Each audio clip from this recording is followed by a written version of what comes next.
Carl, welcome to this week's edition of In the Dugout. We'll start off as always with a few questions from the fans. The first one is, it seems that we're still showing last year's results on the club website. They're asking if we can change that, and I understand we are in the process of getting that sorted.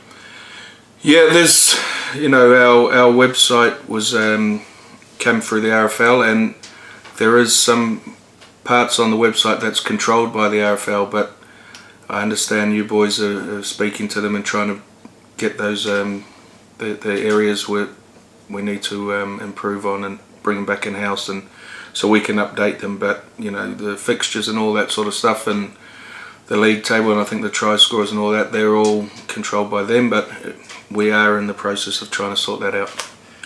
One here as well, it says some fans were disappointed that the questions were not asked last week. I'd just like to clear up why some questions may not have been answered.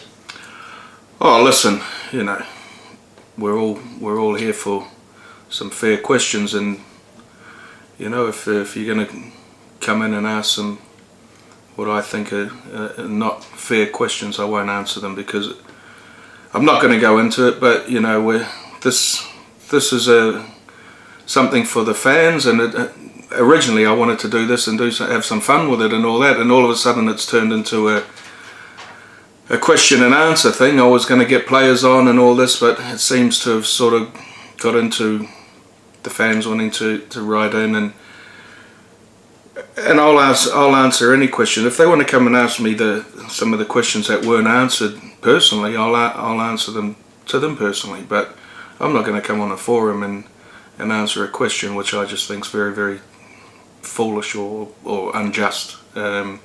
So it's not something open house where you're going to ask me what I had for dinner yesterday. But it's let's be sensible, and I think we should leave it there, because the questions were, I feel, very, very unfair. A good win against North Wales last time out. Back-to-back wins now to start 2017. The perfect start, really, for Gary Thornton and his side. Yeah, it was good. We're still some way off, we all feel.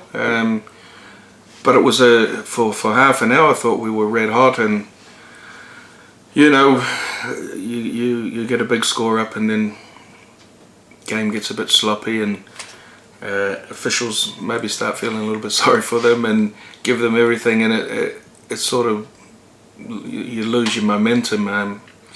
But the players were good. I thought, like I say, for half an hour we were red hot, and we showed some real moments of magic out there as well. And it's good to see the boys scoring tries and playing with a smile on their face.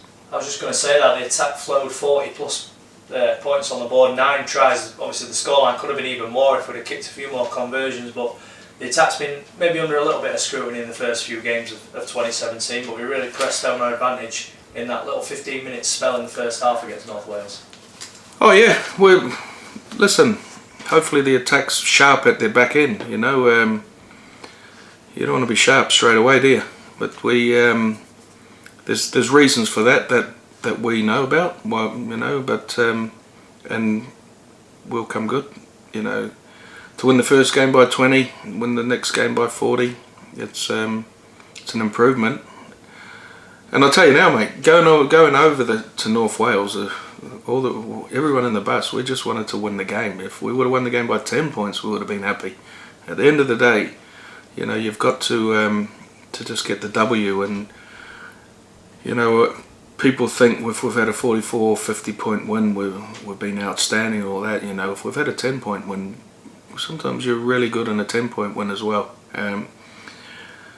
This is rugby league. It's not easy. It's a tough game, and these teams we're playing, they're getting better every year, and nothing's a given. Was one of the most pleasing aspects that we were getting tries from all over the field. I mean, we saw Richie Barnett chip in, Jason Tarley, but then we've also got Jordan Howard and Kieran Cross, players like that chipping in as well. So we're not just relying on a couple of men.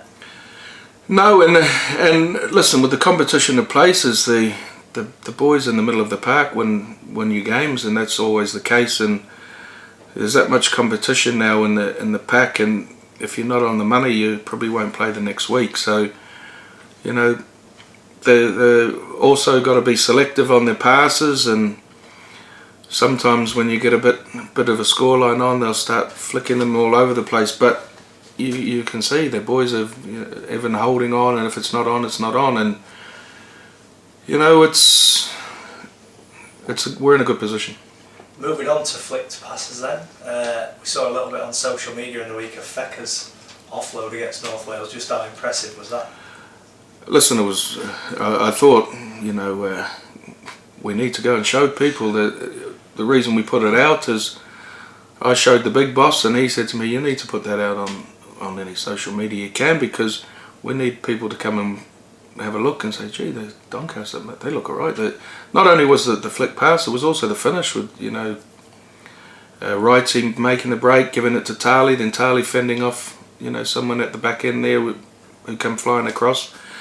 So it looked good, and we want to excite people, and we want to play some rugby, and we want people to come and watch us. So that there was no special praise to show it about Fecker. It was about, come and watch us. Look what you're missing out on. And Jamie Thackeray's was just as good as well, that we scored from. But the pleasing thing is the amount of players backing up now. When if you watch back on the highlights, and every time we score, there seems to be 2 or 3, 4 of our players. And all you need to do if someone's coming past the ball, and so the actual players pushing and backing up is. That'll get better as the season goes along. And less than 10 points conceded in each of our last 3 games now. Just how impressive has our defensive structure been? Oh yeah, as a fan myself, I'm watching, and I'm not privy to the goals the players have set or anything like that. But I think there's a few of them who've said, if we could get teams to under 10 points in a game, we give ourselves a chance of winning. Now, a few of the boys have said that, so that's obviously one of the goals the coaches and the players have set themselves when they went away in the camp. But hey, you know what it's like. If someone goes and scores 16, 20 past us, you can have loads of questions for me about, I thought we were going to keep teams to 10 points. That's the team goal, obviously, or in and around there. It doesn't always happen, but if it happens more times than it doesn't, we'll be happy. Finally then, Challenge Cup 4th round this weekend against Gloucestershire All Goals. What sort of test are you expecting from them? Well, tough. I touched on these clubs are getting better every year, and you can read into it what you want. They beat North Wales at their ground 2 weeks ago by a good score. They've just gone and beat Keighley by a decent score. Keighley beat Doncaster. So if that doesn't set the alarm bells ringing, nothing will. And it's certainly put us on red alert. And I know our boys on the bus on the way home were talking about, Gloucester, gee, look at that, they've put 50 on Keighley.